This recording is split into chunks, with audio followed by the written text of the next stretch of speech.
ಸ್ನೇಹಿತರೆ, ದೇಶದ 3 ರಾಜ್ಯಗಳಲ್ಲಷ್ಟೇ ಅಧಿಕಾರದಲ್ಲಿರ್ತಕ್ಕಂಥ ಕಾಂಗ್ರೆಸ್ ಪಕ್ಷ ಇದೀಗ ತನ್ನ 3 ರಾಜ್ಯಗಳ ಪೈಕಿ 2 ರಾಜ್ಯಗಳಲ್ಲಿ ಸರ್ಕಾರವನ್ನ ಕಳೆದುಕೊಳ್ಳೋ ಭೀತಿಯನ್ನ ಎದುರಿಸ್ತಾ ಇದೆ.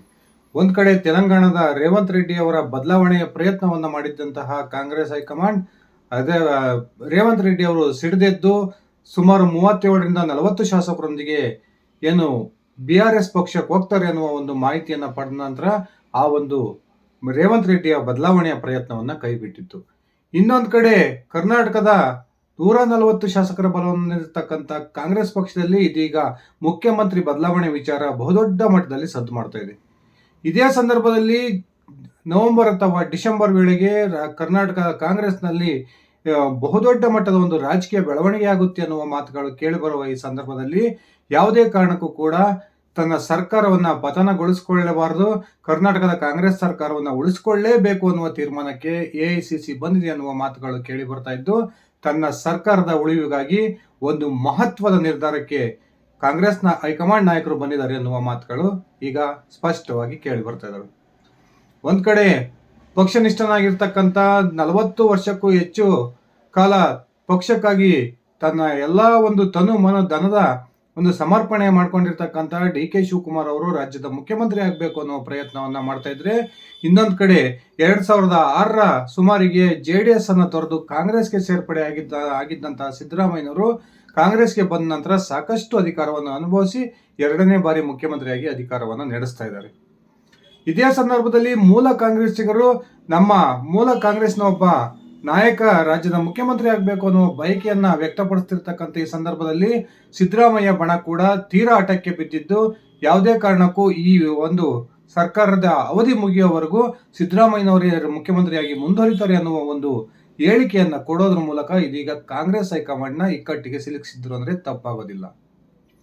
ಇದೀಗ ಕರ್ನಾಟಕದ ಬಣ ರಾಜಕಾರಣಕ್ಕೆ ಬ್ರೇಕ್ ಹಾಕಬೇಕು, ಆ ಮೂಲಕ ರಾಜ್ಯದ ದಲಿತ ಸಮುದಾಯ ಬಹುವರ್ಷದ ಬೇಡಿಕೆಯನ್ನ ಈಡೇರಿಸಬೇಕು ಅನ್ನುವ ತೀರ್ಮಾನಕ್ಕೆ ಕಾಂಗ್ರೆಸ್ನ ಹೈಕಮಾಂಡ್ ನಾಯಕರು ಬಂದಿದ್ದು, ರಾಜ್ಯಕ್ಕೆ ಶೀಘ್ರದಲ್ಲಿಯೇ ದಲಿತ ಮುಖ್ಯಮಂತ್ರಿಯೊಬ್ಬರು ದಲಿತ ಸಮುದಾಯಕ್ಕೆ ಸೇರಿದಂತಹ ಒಬ್ಬ ವ್ಯಕ್ತಿಯನ್ನ ರಾಜ್ಯದ ಮುಖ್ಯಮಂತ್ರಿಯನ್ನಾಗಿ ಕಾಂಗ್ರೆಸ್ನ ಹೈಕಮಾಂಡ್ ನೇಮಕ ಮಾಡುತ್ತೆ ಅನ್ನುವ ಒಂದು ಸ್ಪಷ್ಟ ಸೂಚನೆಗಳು ಸಿಗೋದ್ರ ಮೂಲಕ ಕಾಂಗ್ರೆಸ್ ಇದೀಗ ರಾಜ್ಯದ ದಲಿತ ಸಮುದಾಯಕ್ಕೆ ಅನೇಕ ವರ್ಷಗಳ ಬೇಡಿಕೆಯನ್ನ ಈಡೇರಿಸುವುದರ ಮೂಲಕ ಬಹುದೊಡ್ಡ ಒಂದು ಗಿಫ್ಟ್ ಅನ್ನ ಕೊಡೋ ತೀರ್ಮಾನಕ್ಕೆ ಬಂದಿದೆ ಅನ್ನುವ ಒಂದು ಸ್ಪಷ್ಟ ಸೂಚನೆಗಳು ಸಿಗ್ತಾ ಇದಾವೆ. ಬನ್ನಿ ಸ್ನೇಹಿತರೆ, ಹಾಗಾದ್ರೆ ನಿಜಕ್ಕೂ ಕೂಡ ಕಾಂಗ್ರೆಸ್ ಹೈಕಮಾಂಡ್ ರಾಜ್ಯದ ಕಾಂಗ್ರೆಸ್ ಸರ್ಕಾರದ ಬಗ್ಗೆ ತೆಗೆದುಕೊಂಡಿರ್ತಕ್ಕಂಥ ಮಹತ್ವದ ನಿರ್ಧಾರ ಏನು, ನಿಜಕ್ಕೂ ಕೂಡ ರಾಜ್ಯದ ಮುಂದಿನ ಮುಖ್ಯಮಂತ್ರಿ ಯಾರಾಗ್ತಾರೆ ಅನ್ನೋದನ್ನ ಒಂದ್ಸರಿ ತಿಳ್ಕೊಂಡು ಬರೋಣ. ಅದಕ್ಕಿಂತ ಮುಂಚೆ ನೀವಿನ್ನು ನನ್ನ ಇಟ್ಗೆ ಹೇಮಂತ್ ಯೂಟ್ಯೂಬ್ ಚಾನಲ್ಗೆ ಸಬ್ಸ್ಕ್ರೈಬ್ ಮಾಡ್ಕೊಂಡಿಲ್ಲ ಅಂದ್ರೆ ದಯವಿಟ್ಟು ಸಬ್ಸ್ಕ್ರೈಬ್ ಮಾಡ್ಕೊಂಡು ಬೆಲ್ ಬಟನ್ ಅನ್ನ ಕ್ಲಿಕ್ ಮಾಡಿ. ನಾನು ಕೊಡ್ತಕ್ಕಂಥ ಮಾಹಿತಿ ನಿಮ್ಗೆ ಇಷ್ಟ ಆಗಿದ್ರೆ ಈ ವಿಡಿಯೋಗೆ ಲೈಕ್ ಮಾಡಿ, ಶೇರ್ ಮಾಡಿ, ಕಮೆಂಟ್ ಮಾಡಿ. ಸ್ನೇಹಿತರೆ, ಸರಳ ಬಹುಮತಕ್ಕಿಂತ 20ಕ್ಕಿಂತ ಹೆಚ್ಚು ಶಾಸಕರನ್ನ ಹೊಂದಿ ಬೃಹತ್ ಪ್ರಮಾಣದ ಒಂದು ಬೆಂಬಲವನ್ನು ಹೊಂದಿರತಕ್ಕಂಥ ರಾಜ್ಯದ ಕಾಂಗ್ರೆಸ್ ಸರ್ಕಾರ ಇಷ್ಟೊಂದು ಸಂಖ್ಯೆಯ ಶಾಸಕರ ಬೆಂಬಲ ಇದ್ರೂ ಕೂಡ ಒಂದು ರೀತಿ ಅತಂತ್ರ ಪರಿಸ್ಥಿತಿಯಲ್ಲಿದೆ ಅಂದ್ರೆ ತಪ್ಪಾಗೋದಿಲ್ಲ. ಇದಕ್ಕೆ ಪ್ರಮುಖ ಕಾರಣ ರಾಜ್ಯದ ಕಾಂಗ್ರೆಸ್ನಲ್ಲಿರ್ತಕ್ಕಂಥ ಬಣ ರಾಜಕಾರಣ.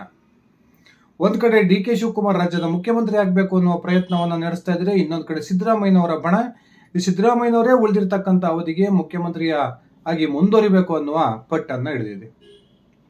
ಈ ಸಂದರ್ಭದಲ್ಲಿ ಬಿಜೆಪಿ ಕೂಡ ರಾಜ್ಯದ ಕಾಂಗ್ರೆಸ್ ಸರ್ಕಾರವನ್ನ ಅಸ್ಥಿರಗೊಳಿಸ್ತಕ್ಕಂಥ ಪ್ರಯತ್ನಕ್ಕೆ ಕೈ ಹಾಕಿದೆ ಅನ್ನುವ ಮಾಹಿತಿಗಳನ್ನ ನಾನು ಈಗಾಗಲೇ ಹಂಚಿಕೊಂಡಿದ್ದೆ.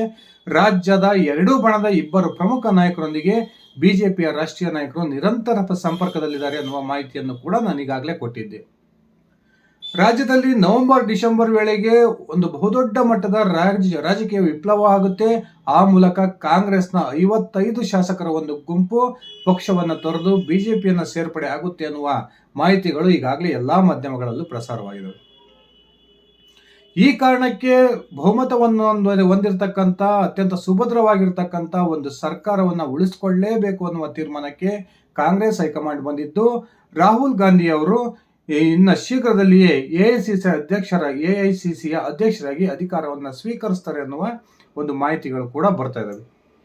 ಇದೇ ಸಂದರ್ಭದಲ್ಲಿ ರಾಜ್ಯದ ಬಣ ರಾಜಕಾರಣಕ್ಕೆ ಬ್ರೇಕ್ ಹಾಕಬೇಕು, ಆ ಮೂಲಕ ಕಾಂಗ್ರೆಸ್ ಸರ್ಕಾರವನ್ನು ಸುಭದ್ರವಾಗಿ ಉಳಿದಿರ್ತಕ್ಕಂಥ ಅವಧಿಗೆ ಉಳಿಸ್ಕೊಳ್ಬೇಕು ಅನ್ನುವ ತೀರ್ಮಾನಕ್ಕೆ ಬಂದಿರತಕ್ಕಂಥ ಕಾಂಗ್ರೆಸ್ನ ರಾಷ್ಟ್ರೀಯ ನಾಯಕರು ಇದೀಗ ಎಐಸಿಸಿ ಅಧ್ಯಕ್ಷರಾಗಿರ್ತಕ್ಕಂಥ ಮಲ್ಲಿಕಾರ್ಜುನ್ ಖರ್ಗೆ ಅವರನ್ನ ರಾಜ್ಯದ ಮುಖ್ಯಮಂತ್ರಿಯನ್ನಾಗಿ ನೇಮಕ ಮಾಡೋದ್ರ ಮೂಲಕ ರಾಜ್ಯದ ಕಾಂಗ್ರೆಸ್ ಸರ್ಕಾರವನ್ನ ಉಳಿಸ್ಕೊಳ್ತಕ್ಕಂಥ ಪ್ರಯತ್ನವನ್ನ ಮಾಡ್ತಾ ಇದ್ದಾರೆ ಅನ್ನುವ ಒಂದು ಮಾಹಿತಿಗಳು ಸಿಗೋದ್ರ ಮೂಲಕ ದಲಿತ ಸಮುದಾಯದ ಬಹುವರ್ಷಗಳ ಬೇಡಿಕೆಯಾಗಿದ್ದಂತಹ ದಲಿತ ಮುಖ್ಯಮಂತ್ರಿಯನ್ನು ಕೊಡೋದ್ರ ಮೂಲಕ 2028ರ ಚುನಾವಣೆಯಲ್ಲೂ ಕೂಡ ದಲಿತ ಮತಗಳನ್ನ ತನ್ನ ಪಕ್ಷದ ಪರವಾಗಿ ಹಿಡಿದಿಟ್ಕೊಳ್ತಕ್ಕಂಥ ಪ್ರಯತ್ನಕ್ಕೆ ಮುನ್ನುಡಿಯನ್ನ ಇಟ್ಟಿದ್ದಾರೆ ಅನ್ನುವ ಮಾತುಗಳು ಕೇಳಿ ಬರ್ತವೆ. ತನ್ನ ಜೀವಮಾನವಿಡೀ ಕಾಂಗ್ರೆಸ್ ಪಕ್ಷಕ್ಕಾಗಿಯೇ ದುಡಿದಿರ್ತಕ್ಕಂಥ ಮಲ್ಲಿಕಾರ್ಜುನ್ ಖರ್ಗೆ ಅವರಿಗೆ ಸದ್ಯಕ್ಕೆ ಪಕ್ಷದ ಮಟ್ಟದಲ್ಲಿ ಬಹುದೊಡ್ಡ ಹುದ್ದೆ ಇದ್ರೂ ಕೂಡ ಅವರು ಕರ್ನಾಟಕದ ಮುಖ್ಯಮಂತ್ರಿಯಾಗಿ ಒಂದು ಬಾರಿ ಅಧಿಕಾರವನ್ನ ಅನುಭವಿಸಬೇಕು ಅನ್ನುವ ಒಂದು ಮಹತ್ವಾಕಾಂಕ್ಷೆಯನ್ನು ಇಟ್ಕೊಂಡಿದ್ರು. ಆದರೆ ಸಿದ್ದರಾಮಯ್ಯನವರು ಯಾವಾಗ ಕಾಂಗ್ರೆಸ್ಸಿಗೆ ಬಂದ್ರು, ಆ ಕಾಂಗ್ರೆಸ್ಸಿಗೆ ಬಂದಂತ ಸಂದರ್ಭದಲ್ಲಿ 2 ಬಾರಿ ಮುಖ್ಯಮಂತ್ರಿ ಆಗ್ತಕ್ಕಂಥ ಅವಕಾಶ ಮಲ್ಲಿಕಾರ್ಜುನ್ ಖರ್ಗೆ ಅವರ ಕೈ ತಪ್ಪಿತ್ತು. ಇದೀಗ ಮಲ್ಲಿಕಾರ್ಜುನ್ ಖರ್ಗೆ ಅವರು ತಮ್ಮ ರಾಜಕೀಯ ಸಂಧ್ಯಾಕಾಲದಲ್ಲಿರ್ತಕ್ಕಂಥ ಈ ಸಂದರ್ಭದಲ್ಲಿ ಮಲ್ಲಿಕಾರ್ಜುನ್ ಖರ್ಗೆ ಅವರನ್ನ ರಾಜ್ಯದ ಮುಖ್ಯಮಂತ್ರಿಯನ್ನಾಗಿ ನೇಮಕ ಮಾಡೋದ್ರ ಮೂಲಕ ಸಿದ್ದು ಬಣ ಹಾಗೂ ಡಿ.ಕೆ. ಶಿವಕುಮಾರ್ ಬಣ ಕೂಡ ಒಪ್ಪಿಗೆಯನ್ನ ಕೊಡುತ್ತೆ ಅನ್ನುವ ಒಂದು ಮಾಹಿತಿ ಈಗ ಎಐಸಿಸಿಯ ಒಂದು ನಾಯಕರಿಗೆ ತಲುಪಿದೆ ಅನ್ನುವ ಮಾತುಗಳು ಕೇಳಿ ಬರ್ತದೆ. ಒಂದು ಕಡೆ ಡಿ.ಕೆ. ಶಿವಕುಮಾರ್ ಒಂದು ವೇಳೆ ನವೆಂಬರ್ ವೇಳೆಗೆ ಮುಖ್ಯಮಂತ್ರಿ ಬದಲಾವಣೆ ಆಗದೆ ಹೋದ್ರೆ ಸಿಡಿದೆದ್ದು ಬಿಜೆಪಿಗೆ ಹೋಗ್ತಾರೆ ಅನ್ನುವ ಮಾಹಿತಿಗಳು ಹೊರ ಬರ್ತಾ ಇದಾವೆ. ಈಗಾಗಲೇ JDSನ ವರಿಷ್ಠ ಕುಮಾರಸ್ವಾಮಿ ಅವರೊಂದಿಗೆ ತಮ್ಮ ಸಮುದಾಯದ ಸ್ವಾಮೀಜಿಯೊಬ್ಬರ ಮಧ್ಯಸ್ಥಿಕೆಯಲ್ಲಿ ಡಿ.ಕೆ. ಶಿವಕುಮಾರ್ ಮತ್ತು ಕುಮಾರಸ್ವಾಮಿ ಅವರ ನಡುವೆ ಒಂದು ಒಪ್ಪಂದ ಆಗಿದೆ ಅನ್ನುವ ಮಾತುಗಳು ಕೂಡ ಕೇಳಿ ಬರ್ತಾ ಇದ್ದು, ಬಿಜೆಪಿಯ ರಾಷ್ಟ್ರೀಯ ನಾಯಕರೊಂದಿಗೆ ಡಿ.ಕೆ. ಶಿವಕುಮಾರ್ ನಿರಂತರ ಸಂಪರ್ಕದಲ್ಲಿದ್ದಾರೆ ಅನ್ನುವ ಒಂದು ಸ್ಫೋಟಕ ಮಾಹಿತಿಗಳು ಬರ್ತಾ ಇದ್ದಾವೆ. ಇನ್ನೊಂದು ಕಡೆ ಸಿದ್ದರಾಮಯ್ಯ ಬಣದ ಸತೀಶ್ ಜಾರಕಿಹೊಳಿ ಕೂಡ ಕೇಂದ್ರ ಭೂ ಸಾರಿಗೆ ಸಚಿವರಾಗಿರ್ತಕ್ಕಂಥ ನಿತಿನ್ ಗಡ್ಕರಿ ಅವರೊಂದಿಗೆ ಹಾಗೂ ಮಹಾರಾಷ್ಟ್ರದ ಮುಖ್ಯಮಂತ್ರಿ ಆಗಿರ್ತಕ್ಕಂಥ ದೇವೇಂದ್ರ ಫಡ್ನವೀಸ್ ಅವರೊಂದಿಗೆ ನಿರಂತರ ಸಂಪರ್ಕದಲ್ಲಿದ್ದು ನವೆಂಬರ್ ಅಥವಾ ಡಿಸೆಂಬರ್ ವೇಳೆಗೆ ಒತ್ತಾಯ ಪೂರ್ವಕವಾಗಿ ಕಾಂಗ್ರೆಸ್ನ ಹೈಕಮಾಂಡ್ ಏನಾದರೂ ಮುಖ್ಯಮಂತ್ರಿ ಸಿದ್ದರಾಮಯ್ಯನವರನ್ನ ಆ ಕುರ್ಚಿಯಿಂದ ಕೆಳಗಿಳಿಸೋ ಸಂದರ್ಭ ಬಂದು ಡಿ.ಕೆ. ಶಿವಕುಮಾರ್ ಅವರನ್ನ ಮುಖ್ಯಮಂತ್ರಿ ಮಾಡತಕ್ಕಂಥ ನಿರ್ಧಾರಕ್ಕೆ ಬಂದ್ರೆ ಆಗ ಸಿದ್ದು ಬಣ ಕಾಂಗ್ರೆಸ್ನ ವಿರುದ್ಧ ಸಿಡಿದೇಳುತ್ತೆ.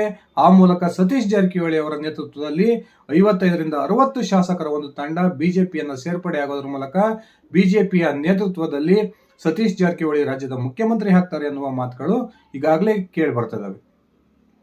ಇಂಥ ಸಂದಿಗ್ಧ ಪರಿಸ್ಥಿತಿಯಲ್ಲಿ 2 ಬಣಕ್ಕೆ ಸೇರದ ತಟಸ್ಥ ನಾಯಕನೊಬ್ಬನನ್ನ ರಾಜ್ಯದ ಮುಖ್ಯಮಂತ್ರಿಯಾಗಿ ಮಾಡಿದ್ರೆ ಸದ್ಯ ಇರ್ತಕ್ಕಂಥ ಬಣ ರಾಜಕಾರಣ ಕೊನೆಗೊಳ್ಳುತ್ತೆ ಅನ್ನುವ ಕಾರಣಕ್ಕೆ, ಅದಷ್ಟೇ ಅಲ್ಲದೆ ಎಐಸಿಸಿ ಮಟ್ಟದಲ್ಲಿ ರಾಹುಲ್ ಗಾಂಧಿ ಅವರಿಗೆ ಅಧ್ಯಕ್ಷ ಸ್ಥಾನವನ್ನು ಕೊಡೋದಿ ಕಾರಣಕ್ಕೆ ಏನು ಎಐಸಿಸಿ ಅಧ್ಯಕ್ಷರಾಗಿ ರಾಹುಲ್ ಗಾಂಧಿ ನೇಮಕ ಆಗಿದ್ದೆ ಆದ್ರೆ ಆಗ ಮಲ್ಲಿಕಾರ್ಜುನ್ ಖರ್ಗೆ ಅವರು ಅನಿವಾರ್ಯವಾಗಿ ಎಐಸಿಸಿ ಅಧ್ಯಕ್ಷ ಸ್ಥಾನವನ್ನ ಬಿಟ್ಟು ಕೆಳಗಿಳಿಬೇಕಾಗುತ್ತೆ. ಆ ಕಾರಣಕ್ಕೆ ಮಲ್ಲಿಕಾರ್ಜುನ್ ಖರ್ಗೆ ಅವರು ತಮ್ಮ ಪಕ್ಷಕ್ಕೆ ಸಲ್ಲಿಸಿರ್ತಕ್ಕಂಥ ಸೇವೆಯನ್ನು ಪರಿಗಣಿಸಿ ಅವರ ಬಹುದಿನದ ಕನಸಾಗಿರ್ತಕ್ಕಂಥ ಕರ್ನಾಟಕದ ಮುಖ್ಯಮಂತ್ರಿ ಸ್ಥಾನವನ್ನ ಮಲ್ಲಿಕಾರ್ಜುನ್ ಖರ್ಗೆ ಅವರಿಗೆ ಬಹುದೊಡ್ಡ ಗಿಫ್ಟ್ ಆಗಿ ಕೊಡೋದ್ರ ಮೂಲಕ ರಾಜ್ಯದ ದಲಿತ ಸಮುದಾಯಕ್ಕೂ ಕೂಡ ಒಂದು ಮಹತ್ವದ ಉಡುಗೊರೆಯನ್ನು ಕೊಡೋ ತೀರ್ಮಾನಕ್ಕೆ ಕಾಂಗ್ರೆಸ್ನ ಹೈಕಮಾಂಡ್ ಬಂದಿದೆ ಅನ್ನುವ ಮಾತುಗಳು ಕೇಳಿ ಬರ್ತದವೆ. ಸ್ನೇಹಿತರೆ, ನಿಮ್ಮ ಅಭಿಪ್ರಾಯದ ಪ್ರಕಾರ ಕಾಂಗ್ರೆಸ್ನ ಬಣ ರಾಜಕಾರಣ ಒಂದು ಬ್ರೇಕ್ ಹಾಕೋ ಕಾರಣಕ್ಕೆ ಮಲ್ಲಿಕಾರ್ಜುನ್ ಖರ್ಗೆ ಅವರನ್ನ ರಾಜ್ಯದ ಮುಖ್ಯಮಂತ್ರಿಯಾಗಿ ನೇಮಕ ಮಾಡಬೇಕು ಅನ್ನುವ ನಿರ್ಧಾರಕ್ಕೆ ಬಂದಿರತಕ್ಕಂಥ ಎಐಸಿಸಿ ಒಂದು ನಿರ್ಧಾರ ಸರಿಯಾಗಿದೆಯಾ? ನಿಜಕ್ಕೂ ಕೂಡ ಮಲ್ಲಿಕಾರ್ಜುನ್ ಖರ್ಗೆ ರಾಜ್ಯದ ಮುಖ್ಯಮಂತ್ರಿ ಆದರೆ ಕಾಂಗ್ರೆಸ್ನ ಬಣ ರಾಜಕಾರಣಕ್ಕೆ ಬ್ರೇಕ್ ಬೀಳುತ್ತಾ? ನಿಮ್ಮ ಅಭಿಪ್ರಾಯವನ್ನ ಕಮೆಂಟ್ ಮಾಡಿ. ಇದಿಷ್ಟಾಗಿತ್ತು ನನ್ನ ಇವತ್ತಿನ ಈ ವಿಡಿಯೋ. ನಾನು ಕೊಟ್ಟಿರ್ತಕ್ಕಂಥ ಮಾಹಿತಿ ನಿಮ್ಗೆ ಇಷ್ಟ ಆಗಿದ್ರೆ ಈ ವಿಡಿಯೋಗೆ ಲೈಕ್ ಮಾಡಿ, ಶೇರ್ ಮಾಡಿ, ಕಮೆಂಟ್ ಮಾಡಿ. ನೀವಿನ್ನು ನನ್ನ ಇಟ್ಗೆ ಹೇಮಂತ್ ಯೂಟ್ಯೂಬ್ ಚಾನಲ್ಗೆ ಸಬ್ಸ್ಕ್ರೈಬ್ ಮಾಡ್ಕೊಂಡಿಲ್ಲ ಅಂದರೆ ದಯವಿಟ್ಟು ಸಬ್ಸ್ಕ್ರೈಬ್ ಮಾಡಿಕೊಂಡು ಬೆಲ್ ಬಟನ್ ಅನ್ನು ಕ್ಲಿಕ್ ಮಾಡೋದನ್ನು ಮರಿಬೇಡಿ. ಧನ್ಯವಾದಗಳು ಸ್ನೇಹಿತರೆ, ಶುಭ ದಿನ.